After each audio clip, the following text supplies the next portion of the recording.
بسم اللہ الرحمن الرحیم۔ میرے ساتھ اس وقت نشست میں ٹیکسلا کی جانی پہچانی ہر دل عزیز اور ہسٹوریکل شخصیت آپ انہیں کہہ سکتے ہیں، ملک نسیم حیدر۔ تو محترم، سب سے پہلے تو یہ بتائیں جی کہ آپ ٹیکسلا کے حوالے سے یہ ہوٹل بھی پہلے بنایا، کیا اس کی تہذیب ہے، کیا اس کا آپ کے شعر ہے؟ ٹیکسلا کی یہ جس جگہ پہ ہم بیٹھے ہوئے ہیں یہ موضع سرائے کھولا کہلاتا ہے۔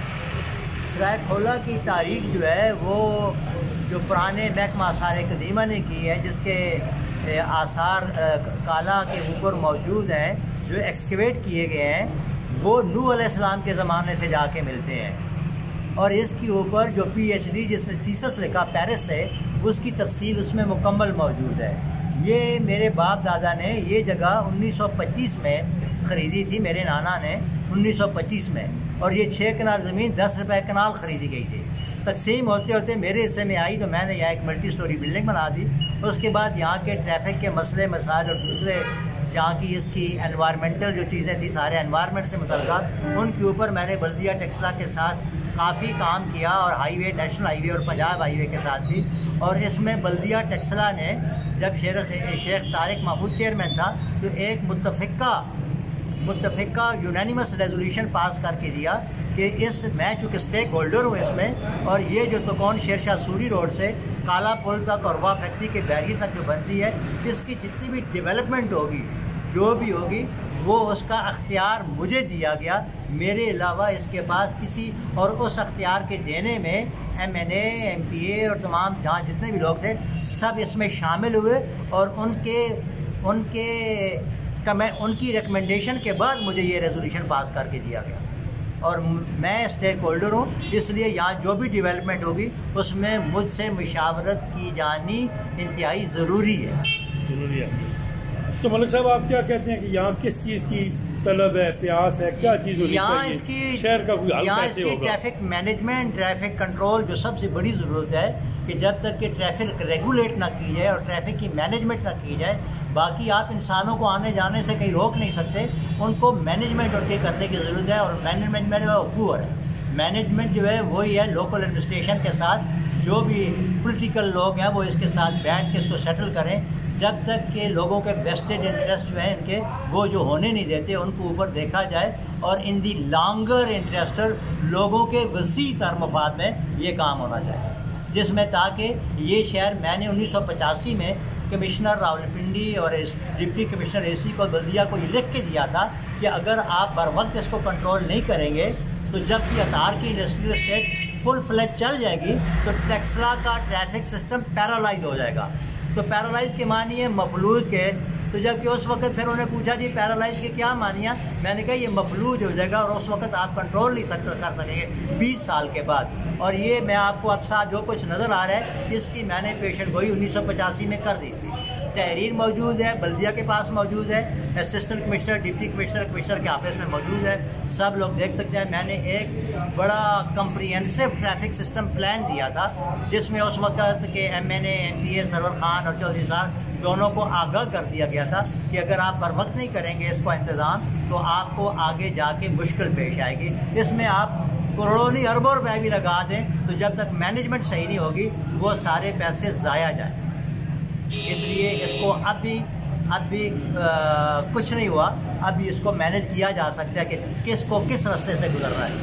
ملک صاحب، کیا اس کے لیے اس کی رہائی کی طرف پر ایک انٹر لنک دیا جائے، ایک روٹ تو نکل جائے؟ لکھا ہوا ہے، سب چیزیں لکھی ہیں، فائلیں نکالیں اور پڑھ لیں، اس میں لکھا ہوا ہے۔ تو آپ شہر کے حوالے سے تعلیمی ماحول کے بارے میں کیا کہتے ہیں؟ تعلیمی ماحول میں شہر میں اگر آپ یہاں بیٹھ کے دیکھیں نا تو گھنٹے بعد کو ٹیکسلا کا مقامی بندہ نظر آتا ہے۔ ٹیکسلا کے لوگ دیہات بینش ختم ہو گئے، مقامی آبادی کہیں نظر ہی نہیں آتی کدھر گئے ہیں، سب لوگ باہر سے آئے ہیں۔ تو تعلیمی کیا اسکول، تعلیمی لحاظ سے اگر آپ کو اسٹڈی کرنا ہے تو جورجیا یونیورسٹی سے جا کے تعلیم حاصل کرے کہ جو کچھ وہ معیار تھا 3000 سال پہلے، کیا اب ہے؟ وہ چیز نہیں ہے، کیا اب ہے؟ وہ نہیں ہے۔ سیاسی جماعتوں میں آپ کسی جماعت سے متفق ہیں؟ میرا کسی تعلق سے، میں نان پولیٹیکل، میرا کسی سیاسی جماعت سے کوئی تعلق نہیں۔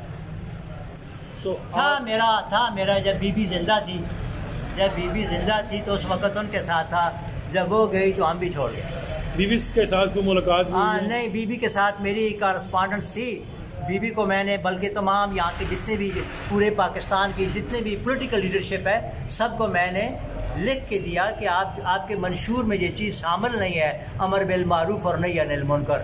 تو مجھے یہ میں نے جتنے بھی سیاسی پارٹیوں کا ہیڈ ہے سب کو خزیکہ انکلوڈنگ بی بی بے نظیر۔ تو مجھے پکی طرح یاد آتا ہے کہ کسی نے مجھے جواب تک دینا بھی پسند نہیں کیا۔ طاہر القادری صاحب کے ہاتھ میں دیا لکھا ہوا، باقی سب لوگوں کو دیا، مگر مجھے بی بی نے اگلے ہی روز وہ قرآن شریف کے 4 سپارے کی آیت پڑھی کہ یہ امت اس وجہ سے امت ہے کہ یہاں اس امت کو نئی امر بالمعروف اور نہی عن المنکر کرتی ہے باقی امتوں سے، اس وجہ سے یہ امت افضل ہے۔ مگر بی بی نے اپنی تقریر میں یہ کہہ دیا تھا، اور مجھے پھر ان کا جواب بھی آ گیا جس میں سے ان کے جو سیکرٹری نے مجھے جواب دیا تھا کہ ہم آپ کی اس چیزوں کو اپریشیٹ کرتے ہیں۔ تو بات ساری امر بالمعروف نہی عن المنکر کی ہے، تمام انبیاء کی یہی سنت ہے، اور امام حسین علیہ السلام نے اس کی انتہا کر دی ہے کہ امر بالمعروف نہی عن المنکر ہوتا کیا ہے۔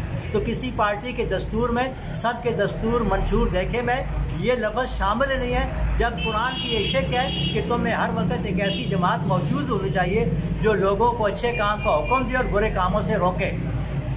اور اس کا کیونکہ ملک پاکستان کا کانسٹیٹیوشن جو ہے وہ قرآن و سنت کے تابع ہے، اور قرآن یہ کہتا ہے کہ تم ایک جماعت موجود ہو ہر وقت جو لوگوں کو اچھے کام کا حکم دے اور برے کاموں سے روکے۔ اور ساری پارٹیاں آپ بھی دیکھ لیں کہ ابھی آپ نے یہ بات اپنے دستور میں شامل کر لی ہے، اگر نہیں کر دی ہے تو یہ آپ کی you are still violating the constitution کی کلاس 1 کو وائلیٹ کر رہے ہیں۔ ملک صاحب، پاکستان کا جو موجودہ آئین ہے کیا اس پر عمل درآمد نہیں ہو رہا یا کیا صورتحال ہے؟ یہ آئین بتا دیا آپ کو کہ کانسٹیٹیوشن کی کلاس 1 نہیں پڑھ لیں کہ یہ آئین قرآن و سنت کے تابع ہے۔ تو قرآن یہ کہہ رہا ہے کہ آپ کو ہر وقت ایک جماعت موجود ہونی چاہیے جو اچھے کام کا حکم دے اور برو راہ سے لے کے، باقی آئین کو چھوڑے صرف کلاس 1 نہیں پڑھ لیں۔ کلاس 1 تو آپ مزید آرٹیکل 1 دیکھ لیں۔ آنے والے لوگوں کو، موجودہ کو، سیاسی لوگوں کو پیغام دینا چاہیں جی؟ سب لوگوں کے لیے، پوری امت مسلمہ کے لیے، پوری انسانیت کے لیے، پورے پاکستانیوں کے لیے، میرے لیے، آپ کے لیے ایک یہ ہے کہ ہر وقت ظاہر باطن میں سچ بولیں۔ جب آپ سچ بولیں گے تو اللہ تعالیٰ بھی سچائی کی بنیاد پہ کائنات کو چلا رہا ہے، اور جھوٹ بولنے سے آپ کی عقل و دانش میں سوراخ ہو جاتا ہے، لہذا آپ کو اچھی بات سمجھ نہیں آتی۔ جتنے جھوٹ بولتے ہیں اتنے سوراخ ہو جاتے ہیں، اور اتنی آپ کے جو میموری کے سیل ہیں عقل و دانش کے، اس کے اوپر کاربن سیاہی، لعنت، چونکہ جھوٹ لعنت ہے، لعنت کالے رنگ کی سیاہی چھا جاتی ہے، آپ کو روشنی میسر ہی نہیں آتی جب آپ جھوٹ بولتے ہیں۔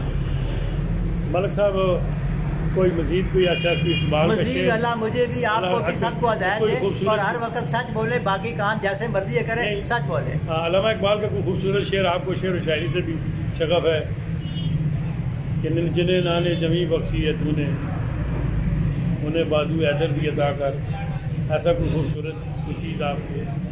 نہیں، تیرا نشیمن کسرے سلطانی کے گنبد پر، تو شاہی ہے بسیرا کر پہاڑوں کی چٹانوں پر۔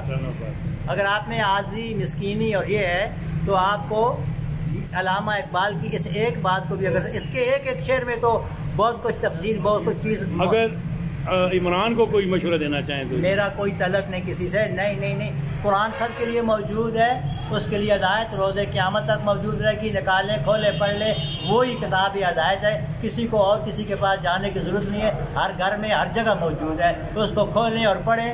اس کا اگر آپ پہلی سورہ جو سورہ فاتحہ ہے وہی اگر پڑھ لیں تو اس میں واضح طور پہ لکھا ہوا ہے کہ مجھے ان لوگوں کے رستے پر چلا جو انعام یافتہ ہیں۔ تو انعام یافتہ کی تشریح آگے 5ویں سپارے میں کر دی گئی ہے کہ میرا جو انعام یافتہ طبقہ ہے ان میں نبیوں کے بعد جو دوسرا درجہ ہے وہ صدیقین کا ہے، جو سچ بولتے ہیں۔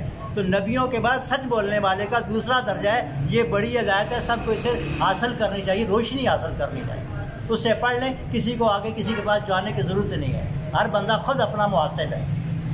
ملک صاحب، آپ کا بہت بہت شکریہ جناب۔